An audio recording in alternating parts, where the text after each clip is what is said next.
Buenas tardes, hermanos. Les voy a pedir que abran su Biblia en el Salmo 73. Seguimos con la serie sobre los salmos. Y vamos a estudiar el Salmo 73. Le hemos titulado Una prueba de fe. Salmo 73. Fíjense que este salmo de Asaf es la narración de una prueba que él enfrentó en su vida. Y al estudiarla, pues nosotros nos va a dejar enseñanzas que van a ser sólidas en nuestra vida. Enseñanzas sobre cómo enfrentar la duda, la tentación, la prueba. A Asaf le llegó la prueba, le llegó la tentación. Y él comenzó a preguntarse en determinado momento, diciendo: ¿valdrá la pena servir a Dios? ¿Valdrá la pena apartarse del mal? ¿Valdrá la pena dedicar mi vida a Dios? Esas preguntas le surgieron en ese momento de conflicto, de lucha. Entonces vamos a ver este salmo de Asaf, que fue pues una narración de esa prueba que él tuvo. Y comienza en el versículo 1 diciendo: Salmo de Asaf. Salmo, ustedes saben que es un canto acompañado de instrumentos de cuerdas. Asaf, ¿quién era Asaf? Asaf era uno de los músicos principales de David. Él estaba asignado, ahí nos dicen en 1 Crónicas, estaba asignado para dirigir el canto en el tabernáculo de David. Asaf, su nombre significa recolectar, significa unir. Y los nombres en la Biblia hablan de la naturaleza de la persona, de su propósito en la vida. Y el propósito de él, o sea, él estaba para dirigir al pueblo, para unirlo en la adoración a Dios. Asaf fue un hombre que había dedicado, era de la tribu de Leví, y había dedicado su vida al servicio en la casa del Señor. Él había dejado otras cosas para entregarse de tiempo completo en la adoración a Dios y dirigir a la gente en esa adoración. Entonces Asaf es el autor de este salmo, y en el versículo 1, en la segunda parte del versículo, Asaf comienza a narrar su experiencia, pero él empieza exaltando la bondad de Dios, porque él ya había superado la prueba que se le había presentado, y por eso él comienza diciendo en la narración de ese salmo, dice: ciertamente es bueno Dios para con Israel. Esa palabra ciertamente, no cabe duda, no hay lugar a ninguna duda de que efectivamente Dios es bueno. Él había experimentado esa bondad de Dios, y tú y yo podemos experimentar la bondad de Dios. Pero luego él dice que Dios es bueno para con Israel, y luego lo hace más particular, dice: para con los limpios de corazón. Los de limpio corazón, o mejor dicho, el corazón limpio, debe ser una característica de un cristiano, de un creyente. Jesús dijo: bienaventurados los de limpio corazón, aquellos que han sido lavados con la sangre de Cristo, aquellos que tienen un nuevo corazón y que ahora está limpio por la sangre de Cristo. Dice: bienaventurados, felices, dichosos los de limpio corazón, porque ellos, los de limpio corazón, verán a Dios. La frase verán a Dios no es algo futuro en cuanto a que se cumpla cuando estemos allá en la presencia de Dios y le veamos tal como Él es, que le veamos cara a cara. No, aquí verán a Dios significa verán el favor de Dios en la vida terrenal, aquí, ¿sí? Verán la gracia de Dios operando, verán el apoyo de Dios. Eso significa, verán a Dios obrar en sus vidas y en sus corazones. Por eso dijo: feliz el hombre que tiene corazón limpio. Entonces la importancia del corazón limpio pues es imprescindible en la vida de un cristiano. ¿Por qué? Porque el corazón que ha sido limpiado, lavado con la sangre de Cristo, nos ayuda, ese corazón nos ayuda a tomar decisiones acertadas en nuestras vidas. Sin embargo, ponga atención, el de limpio corazón no se escapa de la prueba. El de limpio corazón no puede evadir la tentación. Tarde o temprano tenemos tentaciones, pero sí el limpio corazón nos ayuda a ubicarnos. El corazón del cristiano sabe que en determinado momento sabe a quién acudir en el tiempo de la prueba. El corazón que está limpio de amargura, el corazón que está limpio de avaricia, de orgullo, es capaz ese corazón de ver, pesar en la balanza, llamarle a lo bueno bueno, a lo malo malo, y el corazón limpio es capaz de ver lo vano de esta vida, lo pasajero de esta vida, porque el corazón limpio se enfoca en el Señor. Por eso, después de haber pecado, David oró en el Salmo 51:10 y dijo: crea en mí, oh Dios, un corazón limpio, porque él había permitido que su corazón se ensuciara con pecado. Y si renueva un espíritu recto dentro de mí. Entonces Asaf empieza a contarnos su experiencia en el versículo 2, después de exaltar la bondad de Dios y la importancia de tener corazón limpio. En el versículo 2 dice: en cuanto a mí, y comienza a narrar, casi se deslizaron mis pies, por poco, dice, resbalaron mis pasos. En otras palabras, estuve a punto de caer, pero Dios me tomó de la mano, Dios no me dejó caer. Esto me recuerda a Pedro cuando se estaba hundiendo en el mar, ¿se acuerdan? Señor, sálvame. Y el Señor tendió su mano y lo levantó. Y como cantábamos durante la alabanza, que el Señor está con nosotros, que nunca nos dejará, esa es una verdad que una promesa que Él dejó para nosotros los que creemos. Sin embargo, a veces caemos, ¿sí? Pero ni aún así, o mejor dicho, aún así el Señor nos tiende su mano y nos levanta. Mira el Salmo 37:24, como efectivamente le sucedió a David. Él sí cayó, ¿sí? Pero Dios le tendió la mano, no lo dejó caído, lo disciplinó y tuvo que enfrentar las consecuencias de su pecado, pero tendió su mano y lo levantó y lo fortaleció. Y David aprendió, y bueno, ya estudiamos el Salmo 51, de cómo él se refugió en el Señor. Versículo 3 del Salmo 37:24 dice: cuando el hombre cayere, no quedará postrado, porque Jehová sostiene su mano. Entonces Asaf narra: a punto estuve de caer, pero si eventualmente alguno hubiere pecado, tenemos un abogado para con el Padre. ¿A quién? A Jesucristo. O sea, el Señor, el hombre cuando cayere, se refiere al hombre creyente, obviamente, no quedará postrado, porque Dios, Jehová, sostiene su mano y te levanta. ¿Cuántos le dan gracias a Dios? Esa es la bondad de Dios.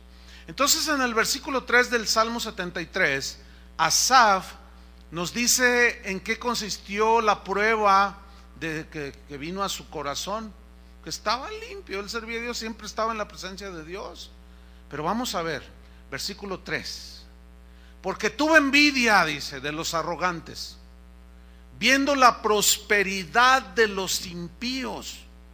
Él dice que tuvo envidia. La palabra envidia en el hebreo también se traduce como celos. Tuve celos de los soberbios, de los arrogantes. Pero luego añade él: viendo, puso sus ojos en algo aparente, viendo la prosperidad de los malos, de los que aborrecen a Dios, de los que ofenden a Dios, de los que hacen lo que les da su gana. Entonces aquí hay algo muy importante. Asaf nos está mostrando la razón por la cual entró en una crisis, ¿sí? Él no podía entender por qué los impíos prosperaban. Y Asaf aquí, al narrar en este salmo, él está mostrando su corazón limpio, íntegro, recto. ¿Por qué? Porque está reconociendo la raíz de sus dudas. Él está reconociendo que en el fondo de su corazón, pues había todavía cosas que Dios no le agradaban, y Dios permitió la prueba para sacarla a flote y poder él reconocerla y ser limpiado de esa envidia, de esos celos. Él no estaba contento con lo que Dios le había dado. Aquí hay un principio muy importante. Asaf reconoce que había cosas en su corazón. Algo que batallamos los seres humanos es precisamente cuando fallamos, o los cristianos cuando fallamos, no reconocemos nuestros errores. Mire, cuántas veces he estado ahí en el momento de la consejería con matrimonios, por ejemplo, por poner un ejemplo. Entonces están ahí, tienen problemas, están en lucha, están en problemas. Entonces ellos están hablando y estamos dialogando para tratar de llegar a un arreglo y que se sane esa situación. Entonces ella le dice a él: yo estoy muy ofendida porque tú me dijiste cosas feas, dijiste cosas de mi mamá, y la bofetada que me diste me dolió más que lo que me dijiste. Entonces, no, pero es que tú te lo merecías, dice él. Es que tú tienes la culpa. Entonces, pues ahí interviene el pastor, ¿no? Oye, a ver, hermano, pero no justifica que tú le des una bofetada. No, pero es por su culpa. O sea, mira qué difícil es el corazón que no reconoce sus errores. Es muy difícil. ¿Por qué? Se queda estancado. A veces es al contrario, ¿sí? Que él le está diciendo: es que, pastor, me metí en un problema muy grave ahí en el trabajo, es más, me despidieron. ¿Pero por qué? Pues dile la verdad. Pues es que, dice, es que ella constantemente me está presionando a que traiga más dinero a la casa, constantemente me está diciendo que no sirvo para nada. Entonces me vi presionado por ella, entonces cometí ahí un fraude y entonces ella dice: no, y no reconoce también el que está ahí cuchillito de palo, ¿entiende? Es que qué difícil es, pero qué diferente es el corazón limpio, como el de Asaf. Él no está escondiendo, no está escudando, no está poniendo pretextos. Él está diciéndonos abiertamente: tuve envidia, esta es la razón de mis dudas, de mi problema que tuve, de mi confusión, porque tuve envidia, porque puse mis ojos en lo que aparentan los impíos y vi su prosperidad. Pablo dijo: porque gran ganancia es la piedad acompañada de contentamiento. Y sin duda Asaf, que era de la tribu de Leví, Dios había dicho: para los levitas no hay herencia terrenal, o sea, no hay repartición de tierra. Dice: yo seré su herencia. Y como que no estaba conforme, y como que diciendo: no, pues todos tienen su casita, todos tienen su propiedad, todos tienen su huerto, tienen sus animalitos, y yo no tengo una arpa y no tengo nada. Y empezó a ver, no solo, lo peor es que él empezó a ver a los malos, a los impíos. Entonces dice: la razón, ahí está su honestidad, es porque yo tenía cosas en mi corazón, no estaba contento con lo que Dios me daba a mí. Proverbios 3:31 dice así, al 33: no envidies al hombre injusto, no envidies al hombre injusto, ni escojas ninguno de sus caminos, porque Jehová abomina al perverso, mas la comunión íntima es con los justos. Y luego mira el 33: la maldición de Jehová está en la casa del impío, pero bendecirá la morada de los justos.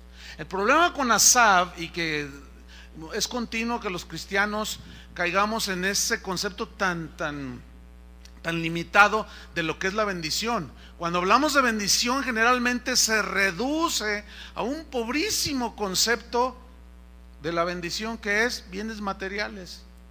Pero ¿cuánta gente tiene bienes materiales, mucho dinero, pero no tiene paz? No son salvos, no hay armonía, no tienen paz con Dios. Y cuando dice: pero Dios bendecirá la morada del justo, es: con Dios en tu casa puedes tener amor, paz, consuelo, perdón, ¿sí o no? Armonía. Entonces la bendición en la Biblia tiene un concepto mucho más amplio que los simples bienes materiales. Desgraciadamente, el falso evangelio de la prosperidad, como lo repito constantemente, pues aportado para que la gente tenga ese concepto erradísimo de lo que es la bendición de Dios. porque vamos a ver, la misma Biblia nos lo va a aclarar más. La envidia y los celos de Asaf, fíjate, no le permitieron ver más allá de las apariencias externas, porque él no podía ver el corazón y la verdadera condición de los malos. Pero su envidia, sus celos no le permitían ver más allá, ¿sí? Cuando un corazón está lleno de amargura, dice ahí en Hebreos que deja de recibir la gracia de Dios, o sea, el favor de Dios. Ya no ven a Dios obrar y te quedas como estancado, te quedas como clavado ahí en un solo lugar. Entonces, la envidia, los celos de Asaf y estas cosas no nos permiten ver más allá, y solamente vemos la apariencia de los demás. Y Asaf solo vio las apariencias externas de los malos, ¿sí? Fíjate lo que dice Primera de Pedro 2:1. Primera de Pedro 2:1 y 2. Entonces tenemos que entender que la bendición de Dios es muchísimo más que los puros bienes materiales, ¿eh? Primera de Pedro 2:1 dice: desechando pues toda malicia. La palabra desechar da una idea de tirar a la basura. Tú tiras a la basura lo que no sirve, ¿no? Tirando a la basura, vamos a ponerlo así, toda malicia. Aquí malicia habla de ciertos patrones de conducta que tienen maldad, ¿sí? Para ofender al otro, para sacarle cosas al otro, para engañar a los demás. Y dice Pedro por el Espíritu Santo: no, con ustedes esas conductas maliciosas ya no deben de estar. Y fíjate, le está hablando a los creyentes, a los cristianos, a los que han sido limpiados, ¿sí? Por eso el escritor de Hebreos dice: mirad que no haya en vosotros corazón malo de incredulidad, o mirad que no brote alguna raíz de amargura en sus corazones. No permitan. Por eso Pedro dice: tiren a la basura la malicia. Pero luego dice, añadiendo, todo engaño. Aquí la palabra engaño viene de una palabra griega que se traduce también como anzuelo. Todos conocemos un anzuelo que usan los pescadores. Ahora, ¿qué le pone en el anzuelo el pescador? Un señuelo, ¿no? Una carnada. Y le pone una cosita de plástico porque quiere agarrar un marlin o qué sé yo, y lo tira, y el marlin cree que es comestible. Entonces, ¿qué está haciendo el pescador? Engañando al pez, poniéndole algo falso, una carnada. Y está lo que Pedro está diciendo: ustedes no hagan eso. O sea, no quiten todo engaño, no traten de poner señuelos, anzuelos, con cosas engañosas. No, con ustedes no va eso, dice. Ustedes tienen que caminar en integridad, dice. Desechen la hipocresía. Sigo leyendo ahí: la envidia o los celos y todas las detracciones, o sea, la calumnia sin ton y son, ahí nada más hablando. Versículo 2: desead como niños recién nacidos la leche espiritual no adulterada, para que por ella, ¿qué dice? Crezcáis. O sea, crecer para salvación. Crecer para salvación significa crecer en las cosas que son consecuencias de la salvación, como la santidad, la obediencia, ¿entiende? Entonces vamos creciendo. Pero ¿qué es lo que nos alimenta para crecer? La palabra de Dios. La palabra de Dios es la que nos nutre para crecer, pero la palabra de Dios tiene que ser dada, expresada lo más acercado posible, o sea, lo mejor posible, pues trazar lo mejor posible.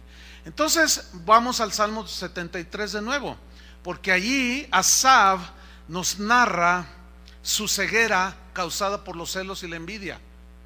En él fue eso. En otros puede ser codicia, amargura, ambición, qué sé yo.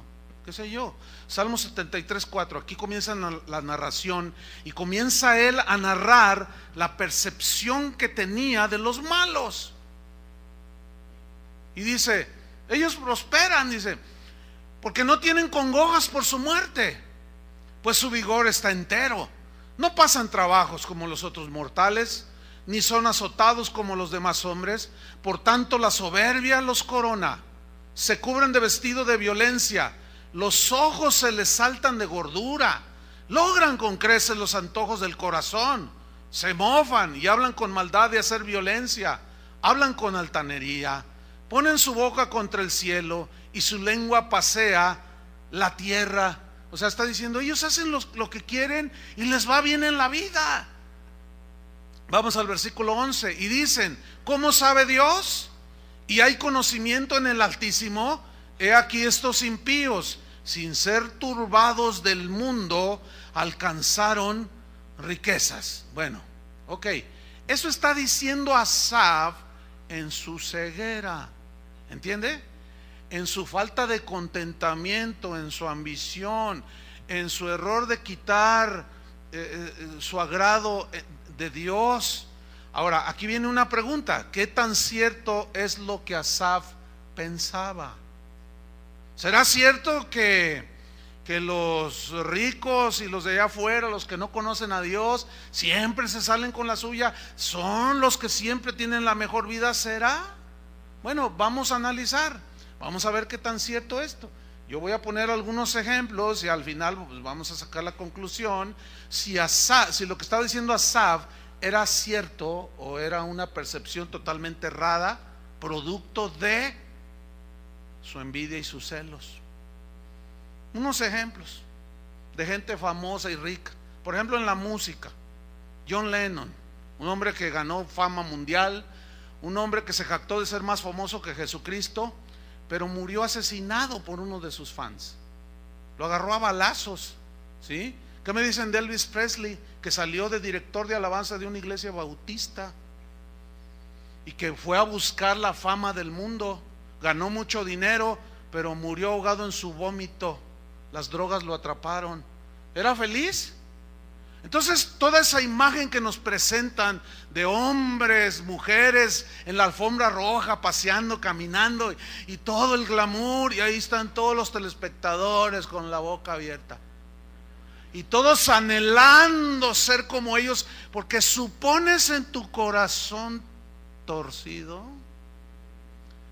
que eso es vivir la vida, porque crees que lo que se ve allí, que es la pura apariencia, y quieres ser como ellos, quieres lograr lo que ellos logran.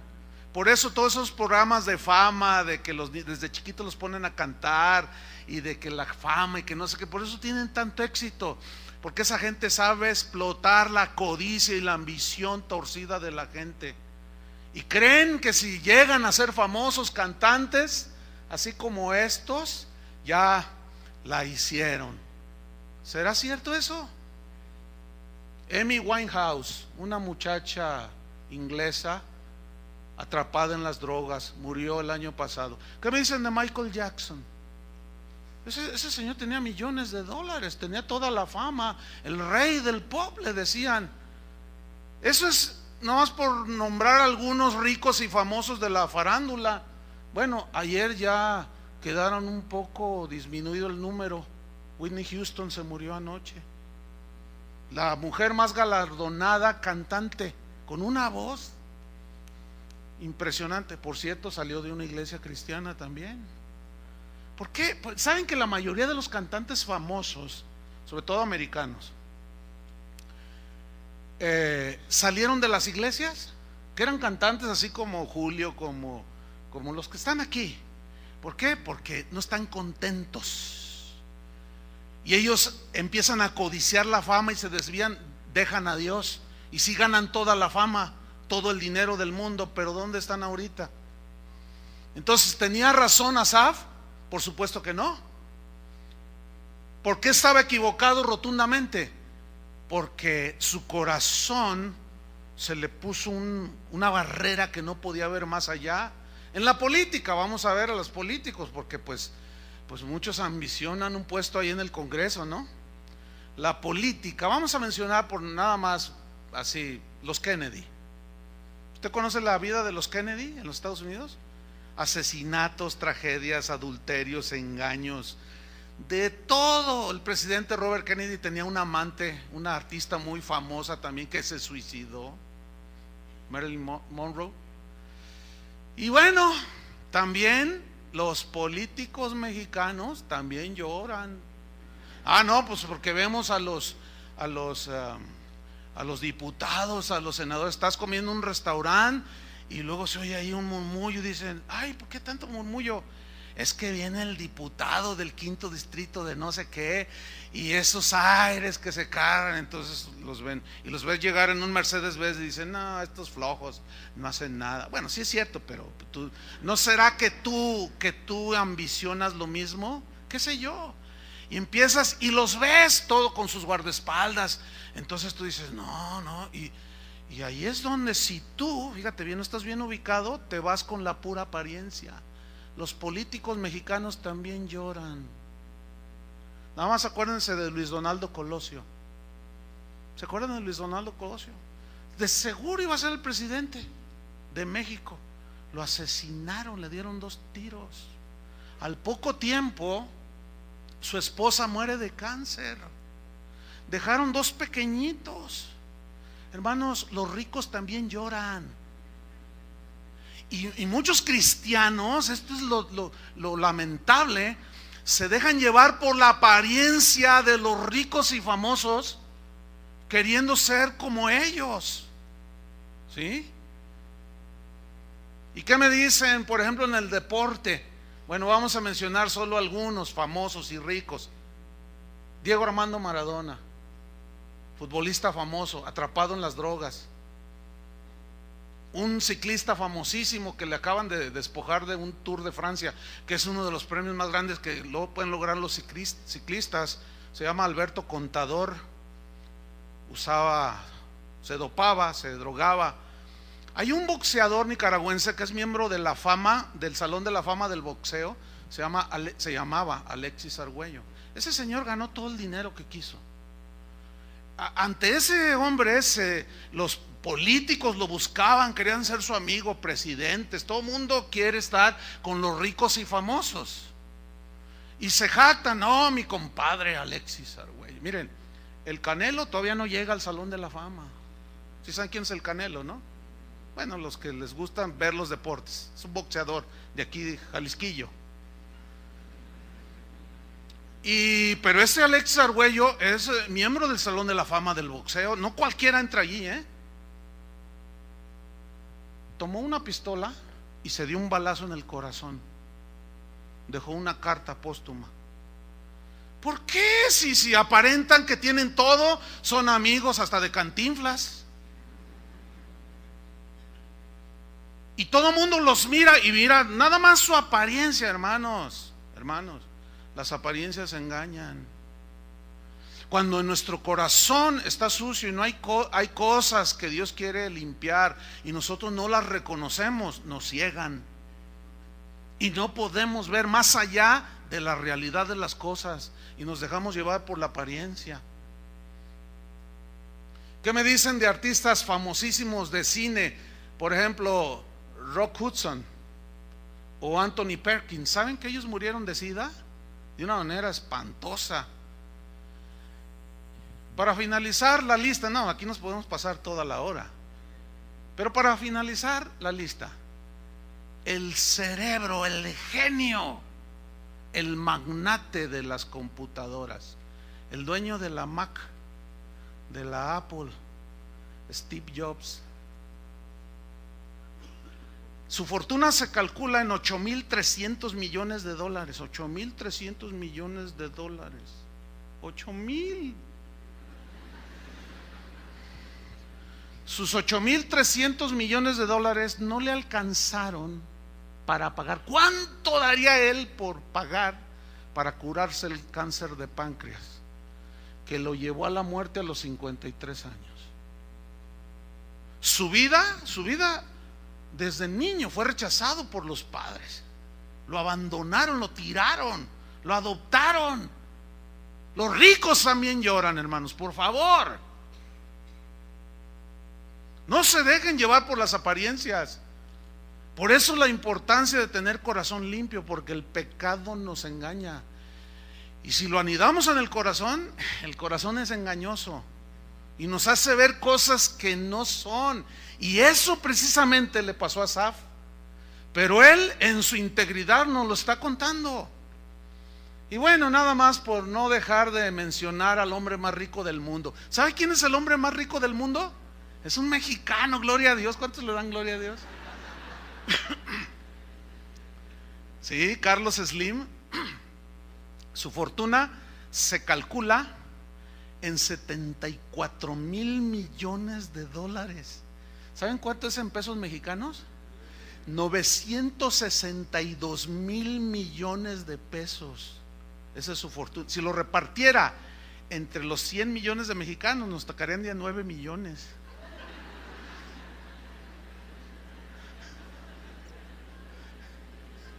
Pero ¿saben cuántos saben que nunca va a ser eso? No va a ser eso. Bueno, con todos sus 962,000 millones de pesos mexicanos, no le van a alcanzar el día del juicio. Si no se arrepiente aquí, si le da una enfermedad, ¿tú crees que no llore? Tiene hijos también, tiene esposa, tiene familiares. ¿Tú crees que no lloran? ¿Tú crees que no sufren? Entonces no nos dejemos llevar por la apariencia que toda esta gente proyecta cuando se presenta en la televisión. Yo me atrevo a decir que esa gente es la que más sufre, pero el engaño de la apariencia nos mete en problemas, que fue lo que metieron en problemas a Asaf, porque no le permitían ver más allá de la fama y la fortuna de los ricos famosos de su tiempo, y no alcanzó a ver que los ricos también lloran. Historia mexicana, por cierto. Y dijo, fíjense lo que dijo, a dónde, la conclusión a la que llegó cuando vio que los impíos prosperaban. Vamos al Salmo 73, versículo 13.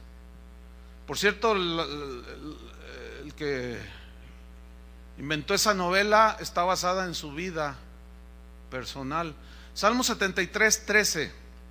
Vean a la conclusión a la que dijo, a la que llegó. Y dijo así, cuando miró a los impíos prosperar, pura apariencia, al final nos lo dice, vamos a ver.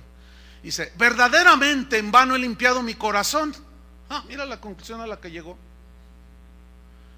Y en vano he lavado mis manos en inocencia. ¿Qué caso tiene que yo me esfuerce? ¿Sí? Pues he sido azotado todo el día y castigado todas las mañanas. Si dijera yo, hablaré con ellos, he aquí la generación de tus hijos engañaría. Cuando pensé para saber esto, fue duro trabajo para mí. Había un problema ahí en mi mente. En vano, dice, he limpiado mi corazón. ¿De qué sirve? Te lo voy a ilustrar. Esto es muy común que pase. Ahí estás tú, un cristiano genuino, lavado con la sangre de Cristo, y tienes tu trabajo, eres responsable, eres íntegro, no participas en el robo hormiga. Ustedes saben a lo que me refiero, ¿verdad? Cositas poco a poco, allí que no se note. Íntegro, llegas puntual, bien trabajador, bien respetuoso, estás en buena estima con tus jefes. Entonces de pronto un puesto importante queda vacante. Entonces tú vas y oras con el Señor, le dices, Señor, dame la gracia para con los patrones o los dueños que me den a mí ese. Van a hacer una selección, Señor, que me lo den a mí, te lo pido. Mira, Señor, si tú me das ese trabajo, voy a poder mandar a mis hijos a una mejor universidad y voy a hacerle para bendecir a mi familia. Y ahí estás orando y confiando, y tú te portas bien, eres íntegro, honesto, amas a tu esposa, a tus hijos, y le dan el trabajo a otro. Entonces tú te das cuenta, pues ya le dieron el puesto a fulano de tal. Entonces, ¿qué? ¿Cómo a él? Si ese es bien ladrón, es mentiroso, es adúltero, es fraudulento, le pega a su esposa. Y luego vas con el Señor. Señor, ¿qué pasa? No entiendo. Me porto bien, amo a mi esposa, a mis hijos, quiero lo mejor, me esfuerzo, trabajo, y le dan el puesto a él. No, en vano, en vano. Y la concebida y mala frase que yo escucho en tantos cristianos que dicen, antes de ser cristiano estaba mejor que ahora.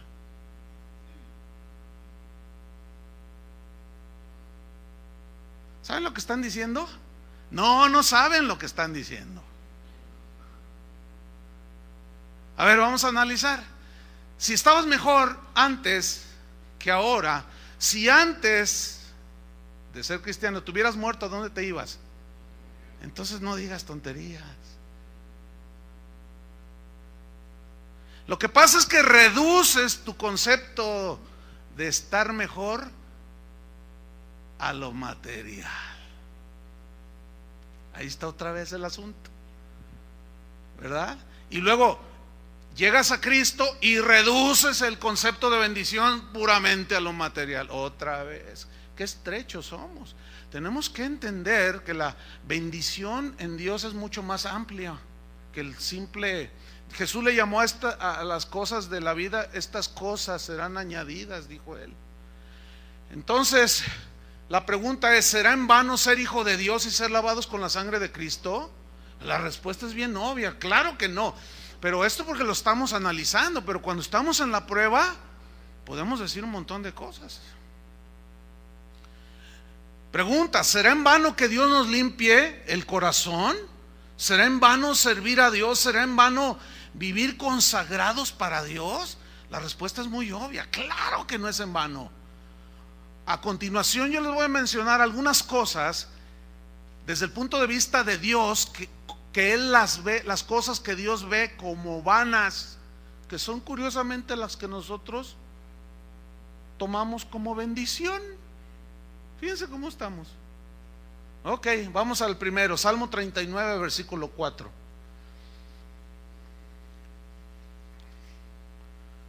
Aquí vamos a ver cómo Dios, las cosas que Dios tiene como vanas. Salmo 39, 4, dice así: hazme saber, Jehová, mi fin, y cuánta sea la medida de mis días.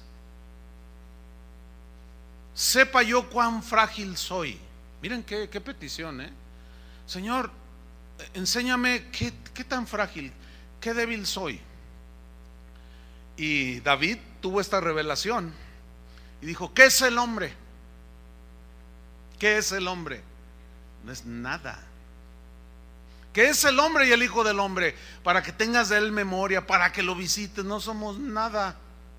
Y como lo explicamos en una ocasión, en comparación con el universo somos un polvo, menos que un polvo cósmico que anda ahí.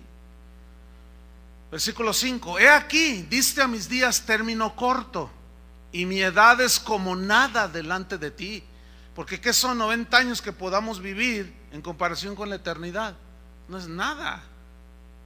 Y dice: ciertamente es completa vanidad todo hombre que vive. Sí, pero que vive haciendo ¿qué? Versículo 6: ciertamente, sin duda, como una sombra es el hombre.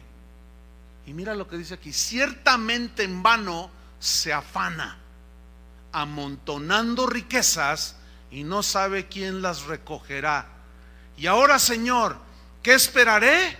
Mi esperanza está en ti. Pablo le enseñó a Timoteo y le dijo: mira, ordénales, enséñales a los ricos de la congregación que sean generosos, que sean bondadosos, que sean ricos en buenas obras, que compartan con la abundancia que Dios les ha dado, y que no pongan su esperanza en las riquezas. Ahora, el problema no está en las riquezas en sí, el problema está en el afán por conseguirlas, en lo que tú crees, en lo que los hombres, los seres humanos y aún los cristianos creemos que la riqueza nos puede dar por las apariencias que tienen los de afuera. Traes su Hummer, traen todo y los ves así bien contentos, pero no sabes que por dentro cómo están, ¿sí? Eso es lo que Dios ve como vano, porque en esa tierra, bueno, Jesús habló de no se afanen por las cosas de este mundo. Él habló de un afanarse por las cosas de Dios, ¿no es cierto? Cuando dijo: mas buscad primeramente el reino de Dios y su justicia, y todas estas cosas les serán a ustedes añadidas. O sea, Dios sabe que las necesitamos, pero por otro lado la Biblia también dice: el que no trabaja, que no coma. Fíjate los extremos. Unos no quieren trabajar y sí quieren, y otros quieren y se afanan tanto que dejan a un lado a Dios. los dos extremos son dañinos para nuestra vida espiritual. ¿Sí? A los ociosos, le dijo Pablo a Timoteo, amonéstalos, diles que se pongan a trabajar. Fíjense que aprovechando este texto, se está dando un fenómeno en la sociedad mexicana actual, y por supuesto en la iglesia ya se empiezan a ver los resultados también, porque pues estamos en este mundo, y si no somos, no discernimos las prácticas del mundo, se meten en nuestra vida. Es este asunto, por cuestiones de lo que usted quiera, ¿sí? La mujer mexicana de hace 20, 25 años no es la mujer de hoy. La mujer de hoy, aún ya casada, trabaja. Y como Dios les ha dado mucha inteligencia, ¿verdad? ¿Es que sí, señoras? Sí. Míralas, automático, dijeron sí. No, es que Dios les ha dado mucha inteligencia a las mujeres. Por eso las puso como ayudas idóneas para los menos inteligentes, ¿verdad?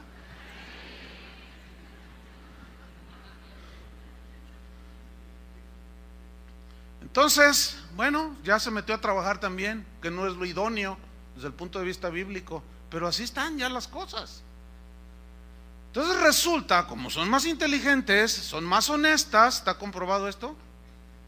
Son más íntegras, son menos tranzas, pues, les va mejor, hacen mejores negocios, ganan más.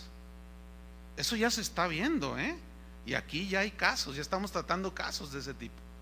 Entonces el marido dice, ay, mi vida, pues trabaja tú, yo me quedo a cuidar a los niños y yo hago la sopa, yo hago el caldo tlalpeño, yo hago el ceviche, yo hago lo otro, yo baño al perro, al gato también lo cepillo, yo hago todo, y tú ve y trabaja. Espérame, no. Y lo que es peor todavía, ¿sí? No trabajan, y a la hora que reciben sus honorarios, las esposas, presta para acá, y se lo quitan, y ellos se compran un Honda, y luego le dicen a la señora, vete en camión tú. No, parece que estoy exagerando, ¿verdad? Pero no estoy hablando de casos reales. ¿Qué es eso? Todo eso es un desorden, hermanos. Todo eso es un desorden, y las consecuencias las van a pagar. No, tenemos que ordenarnos en las cosas de Dios. Entonces lo vano es amontonar riquezas. Es así, Dios lo ve vano. Fíjate, Jesús le dijo a aquel rico insensato, ustedes recordarán aquel pasaje de la Biblia, necio, le dijo, hoy vienen a pedirte tu alma, y lo que has acumulado, ¿de quién será? Necio, le dijo. No es malo, Dios a algunos les da mucho. El otro día estaba platicando con un hermano de aquí de la congregación, supongo que está aquí ahorita, me voy a tomar la libertad de contar lo que, no, como esta ilustración viene pero como anillo al dedo. Él me dice, mira, a mí desde niño me entrenaron para ganar dinero. Viene de una familia que tienen muchos negocios, de mucho dinero, millones, negocios grandes. Y bueno, sí, pues a mí me entrenaron desde niño, y pues sí he ganado mucho dinero. Dice, pero fíjate que perdí a mi esposa, muy joven, se murió su esposa. Y a raíz de esa muerte de su esposa, alguien le compartió, y él recibió a Cristo en su corazón, se arrepintió de sus pecados. Y dice, y cada vez que vengo, leo la Biblia, Dios me habla. Ay, qué extraño, ¿verdad? Que Dios nos hable a través de la Biblia o a través de la predicación. Y si siempre el Señor me dice, tienes que corregir esto, aquello. Y dice, y yo quiero caminar en integridad. Dice, ahora ya entiendo que el dinero no es todo. Todo el dinero que yo tengo no me sirvió de nada para evitar la muerte de mi esposa. Me dejó con 3 pequeñitos. Dice, y mire, empecé a arreglar mi vida, pastor. Dice, yo soy proveedor de un negocio grande, y mi cliente número 1 es el gobierno del estado de Jalisco. Dice, ay, pues ahí estaba gruesa la cosa, porque ahí Oye, pues pues ¿cuánto me hace ese trabajo? Pues $1,000,000. Bueno, dame una nota por 3 millones. Te doy 1,5 y usted sabe cómo es el rollo, ¿sí? Entonces dice, yo me entrego a Cristo. Antes perseguía el dinero, ahora sé que el dinero sirve de algo, pero no sirve para más de algo. Entonces ya no me interesa ganar dinero, me interesa honrar a Dios. Entonces yo rechacé ya las ofertas de los que trabajan ahí. Fíjese, ¿qué haría usted? Y si, bueno, obviamente dejé de ganar mucho dinero, pero no me interesa, porque todo mi dinero no me sirvió para nada cuando mi esposa se me murió. ¿Ven? Ahí está un ejemplo clarísimo de alguien que entra a los caminos del Señor y se empieza a ubicar. Y dice, sí, ciertamente ya no entran los millones que entraban antes, pero todavía puedo mantener 80, 90 personas como empleados en mi empresa. Y si ahora, ¿qué me queda? Confiar en Dios. ¿Será en vano? ¿Será en vano? Por supuesto que no. Pero acumular riquezas sin ton ni son, sacrificando todo alrededor, eso lo ve Dios como algo vano. Otra cosa que Dios ve como vana, Salmo 60, versículo 11. Esto lo he repetido en algunas ocasiones últimamente y pues aquí está surgiendo de nuevo. Antes de buscar la ayuda del hombre, busque la ayuda de Dios. Antes de buscar el brazo fuerte de su compadre que le va a ayudar, busque el brazo poderoso de Dios. Salmo 60, 11 dice, danos socorro contra el enemigo, porque vana es la ayuda de los hombres. ¿Cómo es la ayuda de los hombres? Vana, estéril, inútil. Los hombres podemos hacer ciertas cositas, podemos ayudar a alguien en ciertas cosas, pero hay cosas en las que la ayuda única que nos va a sacar de allí, que nos va a impulsar, es la mano de Dios, es la ayuda de Dios. Y aquí es donde enfatizo de nuevo, tenemos que seguir aprendiendo a confiar en la ayuda que Dios nos da. No sea de esos cristianos que oran a Dios y le dicen, Señor, toca el corazón de mi compadre para que me preste 100,000 pesos. Fíjate nomás. Qué oraciones. Como si Dios no fuera capaz de hacer. Dios puede hacer eso y más, pero fíjate la oración cómo va. Señor, toca el corazón, porque mañana voy a ir a pedirle para que me ayude mi compadre. Mira, tú no tienes que andarle diciendo a nadie tu necesidad. Si en verdad crees que Dios es tu proveedor. Si no crees, pues pídele ayuda a tu compadre y pídele ayuda al hombre. Pero hay una aseveración muy dura. Uno de los profetas dijo, maldito el hombre que confía en el hombre. Eso es fuerte, ¿eh? ¿Por qué? Porque le estamos atribuyendo al hombre poderes que solamente Dios tiene. El mismo hombre está caído. El mismo hombre, cualquier ser humano sobre la faz de la tierra, necesita que le ayuden. Entonces, ¿cómo ponemos nosotros como nuestra ayuda final al hombre? Cuando Pedro entró a la casa de Cornelio, se le postró para adorarlo a Cornelio, ¿se acuerdan? Cornelio a Pedro. ¿Por qué? Porque puso su confianza. Él era un gentil, él no conocía a Dios hasta ese momento. Ya su corazón estaba en ese proceso. Pero va y se le postra a Pedro, y Pedro le dice, no hombre, levántate, órale, levántate, ¿qué estás haciendo? Adora a Dios, le dijo. En mí no pongas tu confianza. Eso Dios lo ve como vano. Y seguimos en la vanidad ahí, ¿eh? Salmo 127, versículo 1.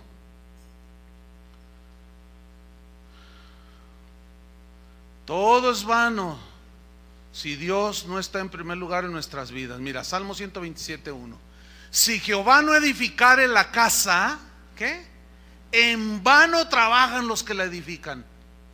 O sea, si Dios no es el fundamento de tu matrimonio, de tu vida personal como esposo, como esposa, ¿sí? En tu hogar, si Dios no es el fundamento, si Dios no es el número uno, el principal, el que gobierna allí, todo lo que hagas es que vano. A eso se refería Jesús cuando lo dijo muy claramente en el Sermón del Monte.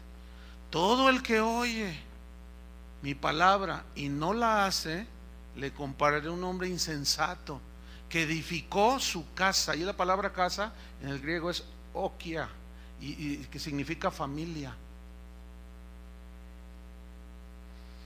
¿Sí? Cualquiera que oye mis palabras y no las hace, le compararé a un hombre que edificó su familia, su vida, sobre la arena.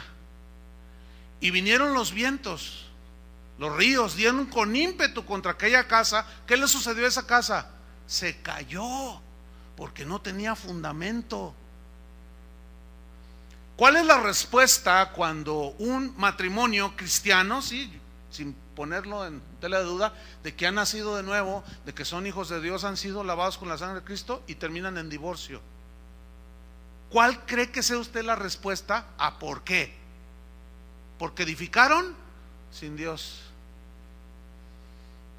Así de simple. Sí, venían a la iglesia, sí, pero a la hora que había el conflicto no se perdonaban, no se soportaban con paciencia, ¿sí? No dejaban que el carácter cristiano fuera desarrollado, y se amargaban y acumulaban los celos, la envidia, la amargura, y terminan como derribados. Si Jehová no edificare la casa, en vano trabajan los que la edifican. Eso lo ve Dios como vano. ¿Ven? Se les ve la cara como que están entendiendo, y eso me gusta, porque algunos le hacen como diciendo, ay, ¿verdad?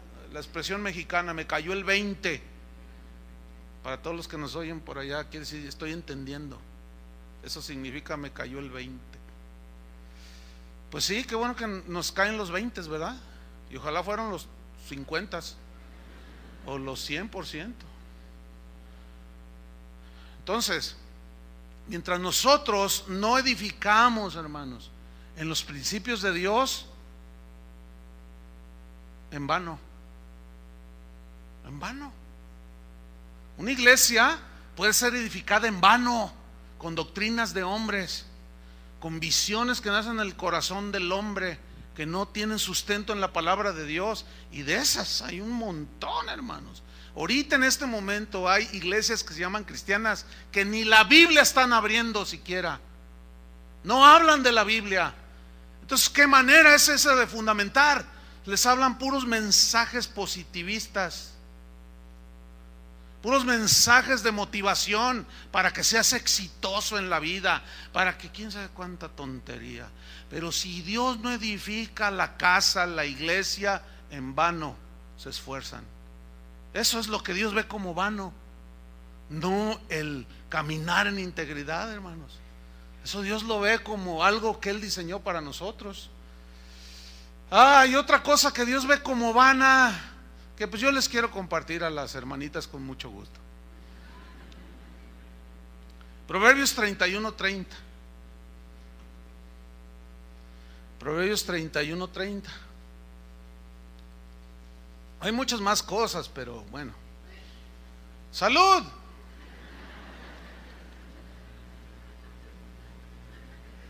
No, hermano, sale así. Es que por los que están adelante de ti. ¿Qué dice Proverbios 31:30? Cuando estornudes, ponte. Híjole, se oyó en todo el salón. Bueno, ok, ya. Vamos otra vez aquí. Proverbios 31:30.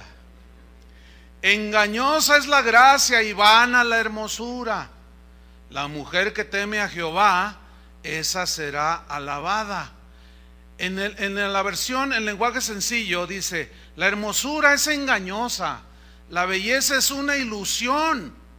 Solo merece reconocimiento de Dios la mujer que obedece a Dios. Fíjate qué tremendo este versículo. Ahora, Pedro, en una de sus cartas, él dice algo muy interesante. Dice acerca de la mujer creyente, dice que no sea su vestido o su énfasis en lo externo.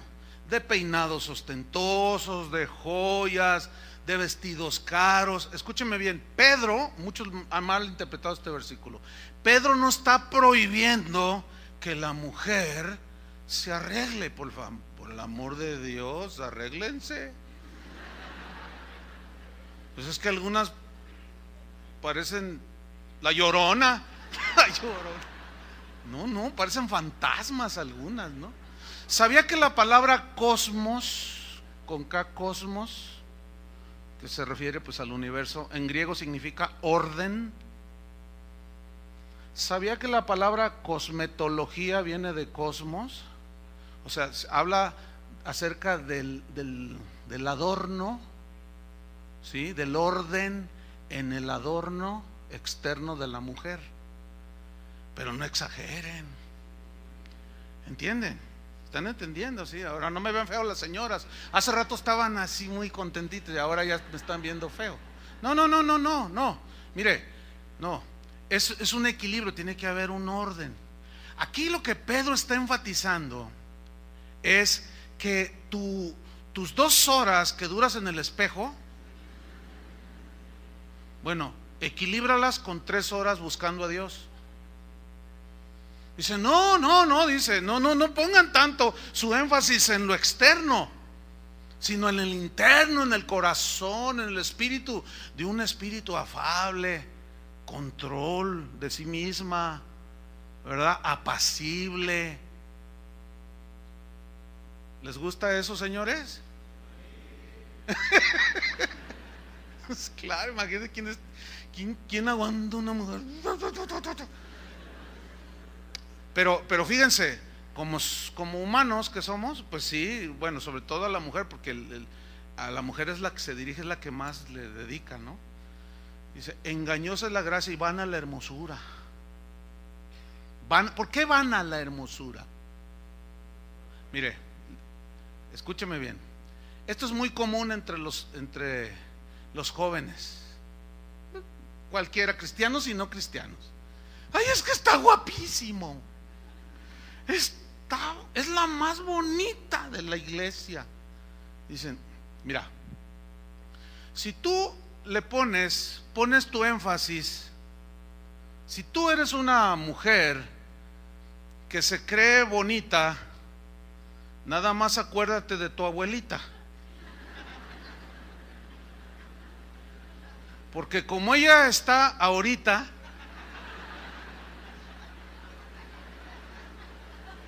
así vas a estar mañana. Y los demás entiendan eso también. Porque ponen los ojos en la mujer más bella del barrio, en la más hermosa, pero no sabes la bruja que está dentro. Y hablan del hombre más guapo y más apuesto, pero no han visto el logro, ¿sí? El hold que traen ahí adentro. No, eso es vano delante de Dios. Dios dice, no seas como Asaf, que mira las apariencias. Una vez una muchacha me dijo, oye, pero me tiene que gustar el que me hable para novio. Por supuesto que te tiene que gustar. Sí, pero no pongan eso como principal requisito. Eso es lo vano. Porque vieran que yo he tratado casos de parejitas, los dos bien bonitos, y vieran cómo se odian y cómo han terminado en el divorcio, y cómo él poniendo bueno, por ahí traté una vez un caso, ella estaba muy agraciada, él no tanto, parecía la Bella y la Bestia.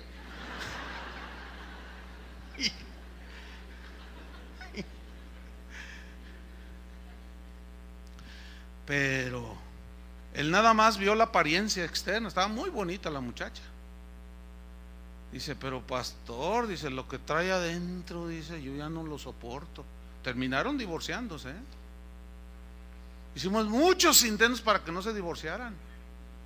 No.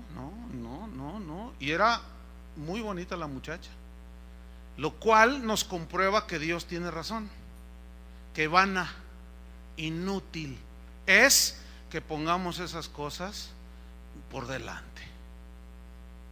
Así es que, bueno, yo me acuerdo en mis tiempos que decía mi abuelita, decía, mira, les daba sus consejos a las nietas.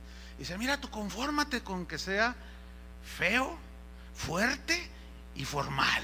Las 3 Fs. ¿Se acuerdan de eso los del tiempo de Agustín Lara? No, es que, fíjate que hay parejas así, ¿no? Ella es muy bonita o al revés. Y bueno, yo me he dado cuenta que ahí ¿cómo te fijaste en ese? Siendo tú, mira, tú podías ser Miss Universo. ¿Y cómo te fijaste en ese? Entonces ella contesta, es que tú no lo conoces. Ay, pero es que, ay, no. Bueno, si a ti no te gusta, a mí no me importa que a ti no te gusta, le digo una vez a una. Y por favor, deja de hacer tus comentarios imprudentes. Terminó casándose con el feo ese. Y viera qué feliz es. Y sí anda radiante ella como princesa porque la hace feliz el feo. Entonces, no, hermanos, no hay que ser tan vanos, tan superficiales. ¿Entienden? No. Dios nos instruye, dice, no, mira, la hermosura es engañosa, vana, la belleza es una ilusión, pero la mujer que merece el reconocimiento de Dios es la que obedece a Dios. Entonces yo les digo a los jóvenes, cuando tú ya piensas en casarte y ves a alguna chica aquí de la congregación, digo, tiene que ser cristiana, ¿no? Entonces tú mírala, tú ve con los papás y dile, oiga, ¿qué tan obediente es su hija? No, parece como que no tiene sentido, pero viera cuánto tiene. No, si está bonita, bueno, ya es ganancia. Pero no, nada garantiza. Eso Dios lo ve como vano, fíjense. Pablo dijo, bueno, miren, déjenme decir algo, algo que me da pena decirlo. Pero hay iglesias ahorita, actualmente, usted métase a Tuyú, métase ahí y ponga, fíjese bien, va a poner en el Google, en el buscador, va a poner iglesias, desfile de modas, se va a asustar. Hay iglesias, aquí en la ciudad hay iglesias que están haciendo desfiles de moda.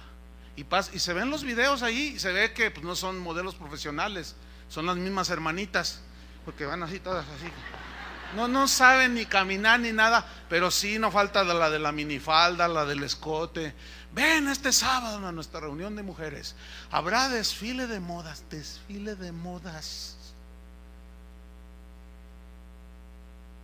Qué lamentable, ¿no? Justo lo que dice Pedro que no hagan, justo lo que dice Dios que es vano, es lo que les enseñan a las hermanitas.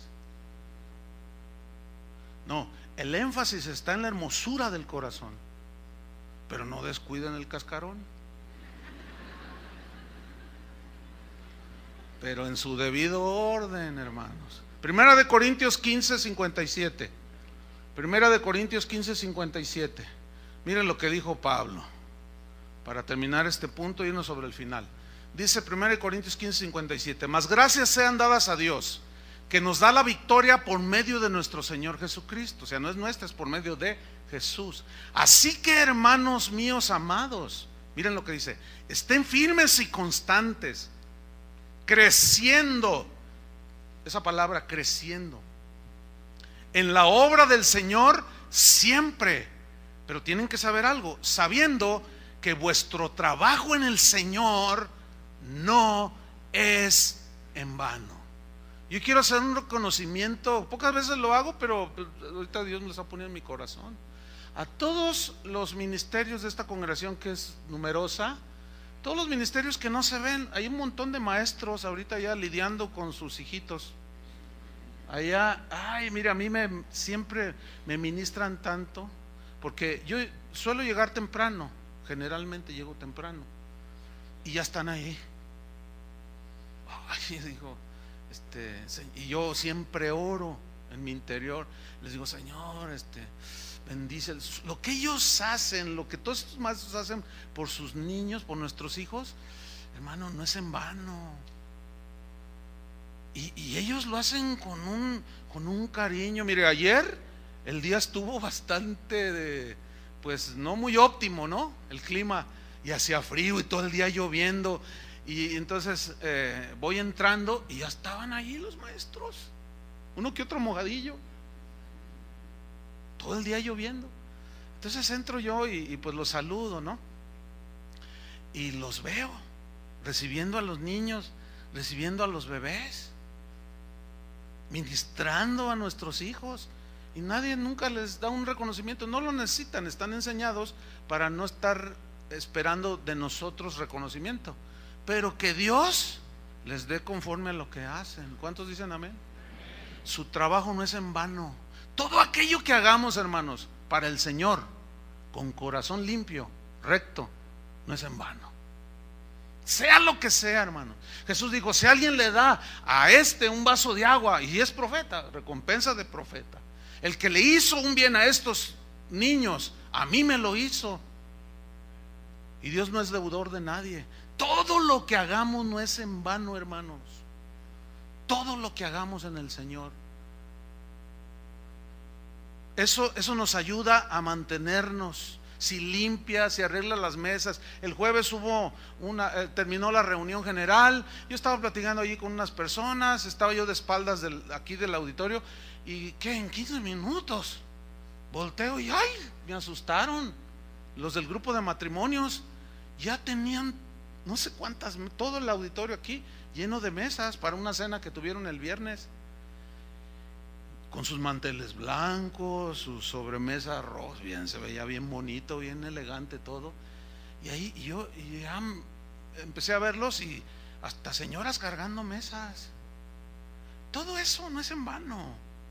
Todo eso se traduce en edificación espiritual, porque muchos nomás llegaron y se sentaron, pero otros estuvieron haciendo la obra en el Señor. Eso es parte, y eso les quiero asegurar, no es en vano, hermanos. Vámonos sobre el final, versículo 17 del Salmo 73. Aquí vemos que Asaf comienza a reaccionar. Salmo 73, 17 dice: hasta que entrando en el santuario de Dios comprendí el fin de ellos. Aquí estamos viendo que Asaf comienza a poner en la balanza, a pensar, a razonar, a reflexionar. La respuesta le viene, obviamente. ¿Por qué? Porque él sabía cómo entrar a la presencia de Dios. Él vio la luz, vio la verdadera condición de los que aparentan ser los ricos y famosos. ¿Y por qué? Porque miró a Dios en adoración. Hasta que entrando en tu santuario, en el santuario de Dios, comprendí el fin de ellos. ¿Quiénes son ellos? A los que él estaba envidiando, hermanos. Entonces entendí. He aquí la importancia de estar cada día en la presencia de Dios, hermanos. ¿Por qué? Porque en la presencia de Dios nos damos cuenta de nuestra condición. Moisés le dijo a Dios: si tú no vas conmigo, si tu presencia no va conmigo, no voy. ¿A qué voy? En vano. Moisés estaba acostumbrado a la presencia de Dios. Los cristianos tenemos que anhelar estar enfrente de Dios cada día. Isaías narró su historia. Dice que cuando se murió el rey Usías, vio al Señor sentado en un trono alto y sublime. Sus faldas llenaban con toda la gloria el templo, y había ángeles que volaban por todos lados y gritaban: santo, santo, santo Jehová de los ejércitos. Dice: entonces cuando vi toda esa gloria, dice: ay de mí que soy hombre muerto, porque siendo hombre de labios inmundos han visto mis ojos a Jehová de los ejércitos. ¿Qué le sucedió a Isaías? Cuando vio a Dios cara a cara, se dio cuenta de su condición. Soy hombre inmundo de labios. Pero no solo se dio cuenta, reconoció, que fue lo mismo que hizo Asaf, y que es lo que nos hace falta a algunos de nosotros aquí: reconocer nuestra verdadera condición. E Isaías lo hizo. E inmediatamente dice que un ángel llegó con un carbón encendido, tomado con unas tenazas, y le dijo: con esto es limpiado tu pecado. Limpia tu culpa, limpiado tu pecado, le dijo. No puede haber perdón de pecados si no reconocemos nuestros errores, que es lo que hizo Asaf, que es lo que hizo Isaías. Solo en la presencia de Dios vamos a entender las cosas, hermanos. Y Asaf entendió el fin de los malos. En el versículo 18 dice: ciertamente, o sea, ya no me cabe duda, Señor, estaba muy equivocado. Los has puesto en deslizaderos, en asolamientos los harás caer. ¿Cómo han sido asolados? ¿Cómo han sido asolados de repente? Dice, perecieron, se consumieron de terrores. Ahora ya se dio cuenta, ¿verdad? Que era pura apariencia, ¿verdad? De la alfombra roja, hollywoodense y todo eso. Dice, no, dice, se consumen de terrores, como sueño del que despierta. Así, Señor, cuando despertares, y aquí lo dice, menospreciarás, ¿qué? Su apariencia, ¿ven? Que es en lo que Él puso sus ojos, en la apariencia. Aleluya. Así termina Asaf narrando su arrepentimiento en el versículo 21. Miren lo que dice: se llenó de amargura mi alma, y en mi corazón sentía punzadas. Tan torpe era yo que no entendía, era como una bestia delante de ti. Miren, la frase se llenó de amargura mi alma no significa que estaba amargado contra alguien, no. Aquí amargura habla de un mal sabor de boca por haber cometido semejante tontería, semejante torpeza.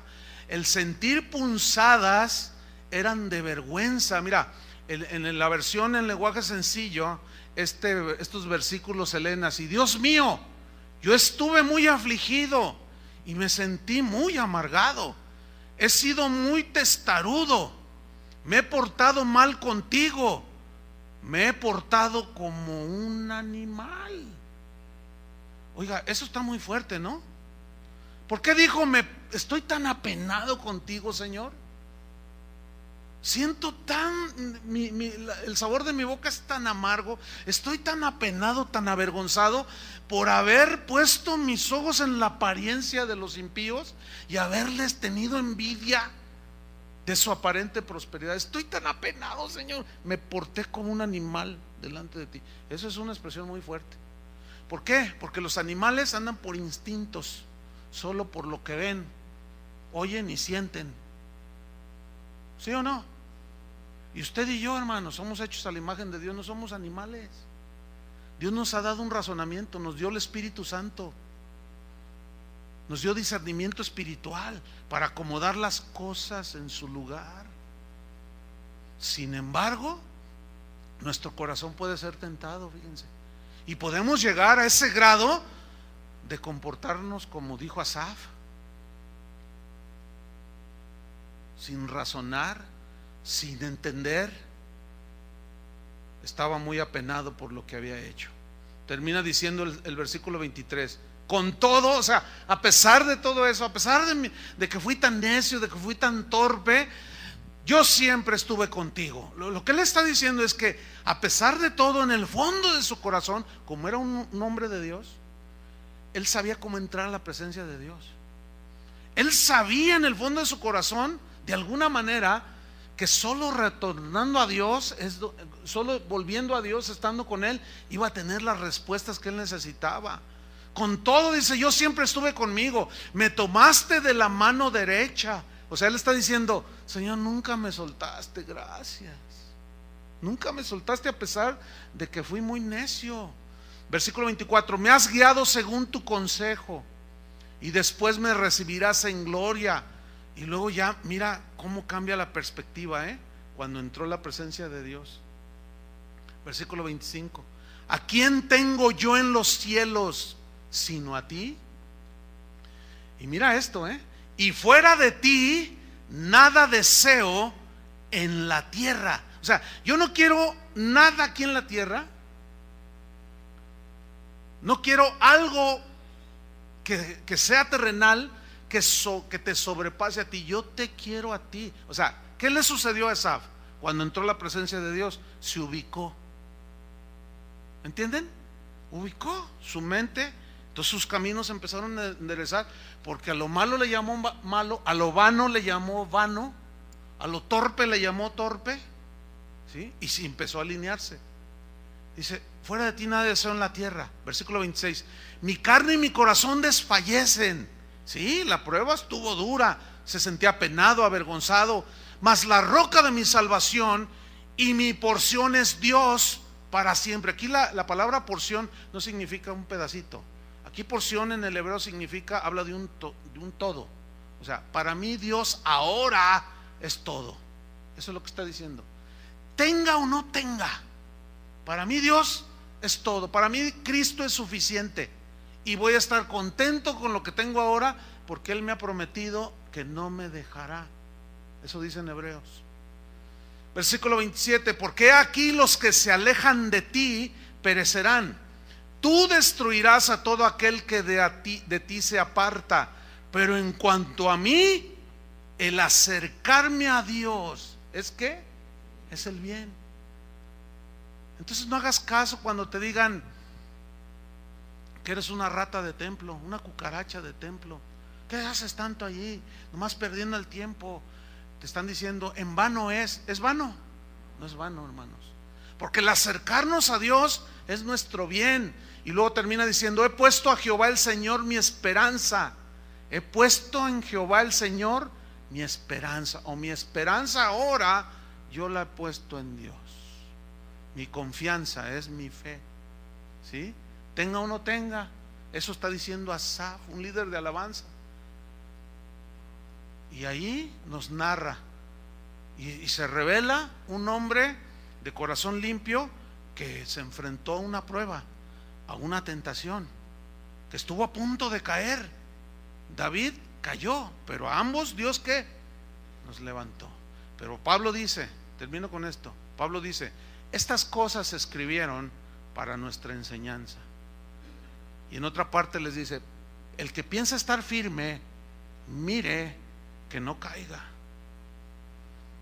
El que piensa estar firme, porque como mencioné en la enseñanza pasada, tenemos un triunfalismo que agrede a Dios y decimos: todo lo puedo en Cristo que me fortalece, pero decimos una verdad, pero con una actitud soberbia, como asegurando y como diciendo que Dios va a hacer lo que yo le diga que haga por mí, y eso es soberbia. Y Dios va a tratar con eso en nuestros corazones. No, hermanos, tenemos que ser humildes delante de Dios, ¿sí? Poner nuestra confianza. Y sí es cierto, todo lo podemos en Cristo, pero no vamos a tener una actitud soberbia, como diciendo: Dios va a hacer lo que yo le diga que haga. Eso agrede a Dios.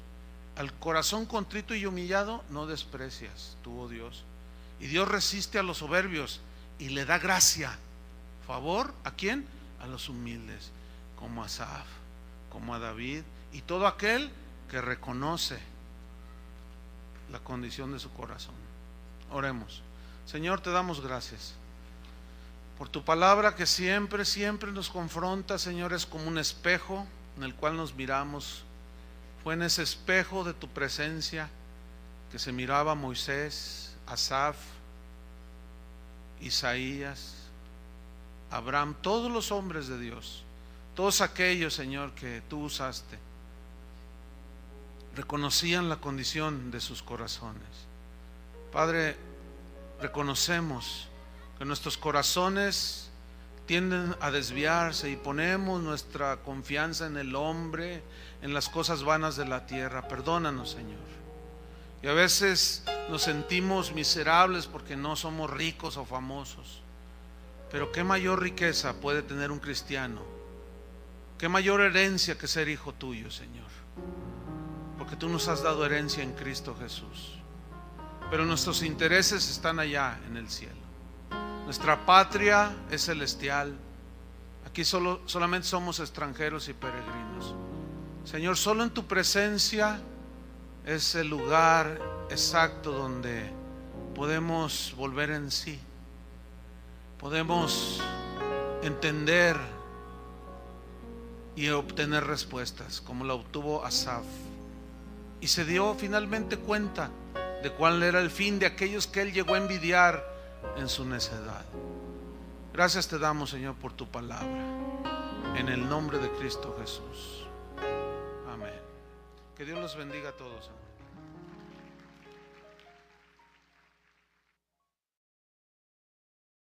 Buenas tardes, hermanos. Les voy a pedir que abran su Biblia en el Salmo 73. Seguimos con la serie sobre los salmos. Y vamos a estudiar el Salmo 73. Le hemos titulado Una prueba de fe. Salmo 73. Fíjense que este salmo de Asaf es la narración de una prueba que él enfrentó en su vida. Y al estudiarla, pues nosotros nos va a dejar enseñanzas que van a ser sólidas en nuestra vida. Enseñanzas sobre cómo enfrentar la duda, la tentación, la prueba. A Asaf le llegó la prueba, le llegó la tentación. Y él comenzó a preguntarse en determinado momento, diciendo: ¿valdrá la pena servir a Dios? ¿Valdrá la pena apartarse del mal? ¿Valdrá la pena dedicar mi vida a Dios? Esas preguntas le surgieron en ese momento de conflicto, de lucha. Entonces vamos a ver este salmo de Asaf, que fue pues una narración de esa prueba que él tuvo. Y comienza en el versículo 1 diciendo: Salmo de Asaf. Salmo, ustedes saben que es un canto acompañado de instrumentos de cuerdas. Asaf, ¿quién era Asaf? Asaf era uno de los músicos principales de David. Él estaba asignado, ahí nos dice en 1 Crónicas, estaba asignado para dirigir el canto en el tabernáculo de David. Asaf, su nombre significa recolectar, significa unir. Y los nombres en la Biblia hablan de la naturaleza de la persona, de su propósito en la vida. Y el propósito de él, o sea, él estaba para dirigir al pueblo, para unirlo en la adoración a Dios. Asaf, viendo la prosperidad de los malos, de los que aborrecen a Dios, de los que ofenden a Dios, de los que hacen lo que les da su gana. Entonces aquí hay algo muy importante. Asaf nos está mostrando la razón por la cual entró en una crisis, ¿sí? Él no podía entender por qué los impíos prosperaban. Y Asaf aquí, al narrar en este salmo, él está mostrando su corazón limpio, íntegro, recto. ¿Por qué? Porque está reconociendo la raíz de sus dudas. Él está reconociendo que en el fondo de su corazón pues había todavía cosas que Dios no le agradaban, y Dios permitió la prueba para sacarla a flote y poder él reconocerla y ser limpiado de esa envidia, de esos celos. Él no estaba contento con lo que Dios le había dado. Aquí hay un principio muy importante. Asaf reconoce que había cosas en su corazón. Algo que batallamos los seres humanos es precisamente cuando fallamos, o los cristianos cuando fallamos, no reconocemos nuestros errores. Mire, cuántas veces he estado ahí en el momento de la consejería con matrimonios, por ejemplo, por poner un ejemplo. Entonces están ahí, tienen problemas, están en lucha, están en problemas. Entonces ellos están hablando y estamos dialogando para tratar de llegar a un arreglo y que se sane esa situación. Entonces ella le dice a él: yo estoy muy ofendida porque tú me dijiste cosas feas, dijiste cosas de mi mamá, y la bofetada que me diste me dolió más que lo que me dijiste. Entonces, no, pero es que tú te lo merecías, dice él. Es que tú tienes la culpa. Entonces, pues ahí interviene el pastor, ¿no? Oye, a ver, hermano, pero no justifica que tú le des una bofetada. No, pero es por su culpa. O sea, mira qué difícil es. Él fue un hombre que había dedicado, era de la tribu de Leví, y había dedicado su vida al servicio en la casa del Señor. Él había dejado otras cosas para entregarse de tiempo completo en la adoración a Dios y dirigir a la gente en esa adoración. Entonces Asaf es el autor de este salmo, y en el versículo 1, en la segunda parte del versículo, Asaf comienza a narrar su experiencia, pero él empieza exaltando la bondad de Dios, porque él ya había superado la prueba que se le había presentado, y por eso él comienza diciendo en la narración de ese salmo, dice: ciertamente es bueno Dios para con Israel. Esa palabra ciertamente, no cabe duda, no hay lugar a ninguna duda de que efectivamente Dios es bueno. Él había experimentado esa bondad de Dios, y tú y yo podemos experimentar la bondad de Dios. Pero luego él dice que Dios es bueno para con Israel, y luego lo hace más particular, dice: para con los limpios de corazón. Los de limpio corazón, o mejor dicho, el corazón limpio, debe ser una característica de un cristiano, de un creyente.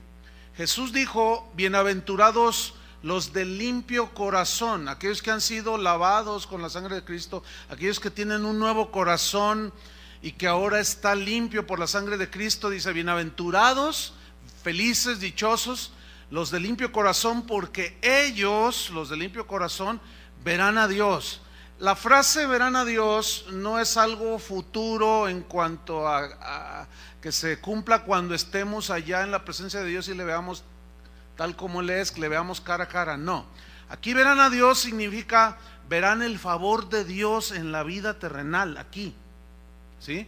Verán la gracia de Dios operando, verán el apoyo de Dios. Eso significa, verán a Dios obrar en sus vidas y en sus corazones. Por eso dijo: feliz el hombre que tiene corazón limpio. Entonces la importancia del corazón limpio pues es imprescindible en la vida de un cristiano. ¿Por qué? Porque el corazón que ha sido limpiado, lavado con la sangre de Cristo, nos ayuda, ese corazón nos ayuda a tomar decisiones acertadas en nuestras vidas. Sin embargo, ponga atención, el de limpio corazón no se escapa de la prueba. El de limpio corazón no puede evadir la tentación. Tarde o temprano tenemos tentaciones, pero sí el limpio corazón nos ayuda a ubicarnos. El corazón del cristiano sabe que en determinado momento sabe a quién acudir en el tiempo de la prueba.